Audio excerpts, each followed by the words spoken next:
দেখো আজকের মুগ ডাল দিয়ে মাছের মাথা দিয়ে এই যে মুগ ডাল সেদ্ধ করে নিয়েছি, এদিকে নারকেলও ঘষে নিয়েছি।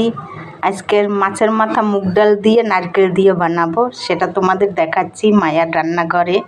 এদিকে দেখো তেলটা গরম হয়েছে, এতে সব কিছু গোটা দিয়ে দিচ্ছি, গোটা গরম মশলা সব কিছু গোটা আমি দিয়ে দিচ্ছি। এবার দেখো নারকেলটা একটু ভেজে নেব। দেখো নারকেলটা ভাজা হয়েছে, এবার একটু আমি টমেটো দিয়ে এটাকে ভেজে নেব ভালো করে। দেখো এরপরে দেখো একটু হলুদের গুঁড়ো দিয়ে দিলাম, একটুখানি এই ধনের গুঁড়ো দিয়ে দিলাম, একটুখানি লাল লঙ্কার গুঁড়ো দিলাম, সবাই লাস্টে স্বাদ মতো নুন দিয়ে দিলাম। এবার এটাকে ভেজে নেব আমি ভালো করে।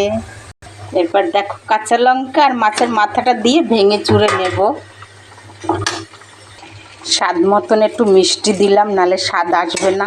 আমি ডালটা ওটা সেদ্ধ করে নিয়েছি, ওটা নুন হলুদ কিছু দিই নাই, তার জন্য আমি এতে নুন হলুদ সব কিছু দিয়েছি। আমার সব কিছু হয়ে গেছে, এবারে ডালটা আমি ঢেলে দেব।